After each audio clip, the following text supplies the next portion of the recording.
I feel like Paige comes in really wild and she doesn't really have, she's very green and new in the sport. She kind of just throws everything that she knows. She doesn't have a thought process into it, and I feel like if I fight my fight, it plays into where my strengths are. She's going to come in wild and I'm going to chin check her, and I hit hard. I feel like I'm one of the hardest hitters in the division, and she hasn't been hit by someone that hits as hard as me, so I feel like I'm going to shock her with my power. And you've been doing this sport for quite a while, but she's been a lot less time in the game, and she also is coming back from a long layoff doing outside projects, Dancing with the Stars and everything. What are you expecting out of her? Do you think she's going to be an improved fighter? Do you think the time off might hurt her? What do you think? No, I'm expecting to see a whole new Paige. I never want to go into a fight thinking that they're going to be worse off than their last fight. I feel like her loss that she took against Rose probably really grew her as a fighter, and she's going to come back smarter and better. But in saying that, I feel like I'm still superior in all areas. So I still feel like no matter what Paige comes into the cage, I'm able to beat her. There's always a lot of talk about Paige, whether she deserves the hype that she gets. Do you feel like she's deserving of all the attention that she's gotten?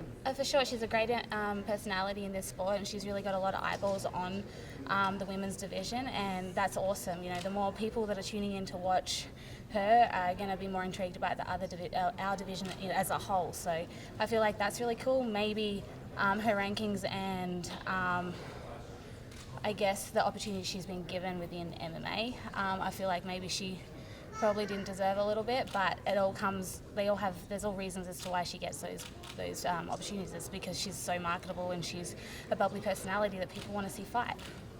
Do you feel like, you can get some of that shine off her? I know you want to take a ranking, but do you think you can pick up some of those fans as well? For sure. I feel like any fan that are tuning in because they like Paige, they're going to like a lot of us girls, and it's just getting their attention. So yeah, I feel like anyone that's kind of in love with this sport and in love with the bubbly personality of Paige is going to be more intrigued as well by some of us girls, because we're all fun, we're all like bubbly, so I feel like we kind of appeal to a lot of the audience.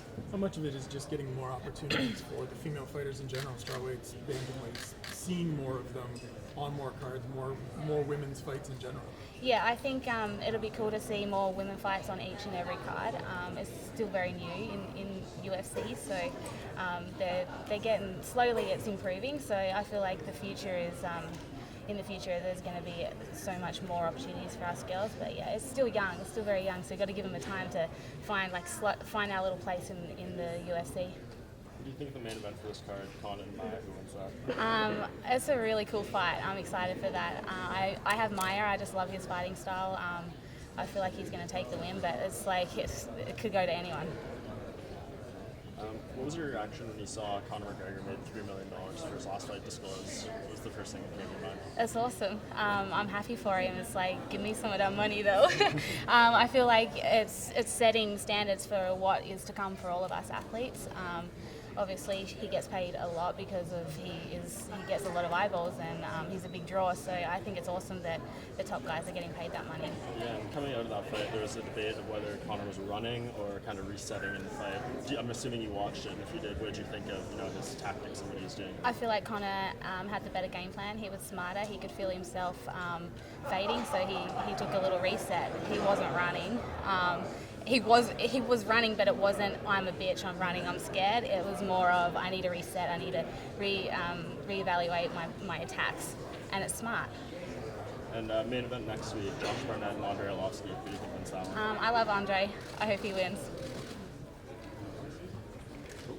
Thanks very much, Bec. No worries.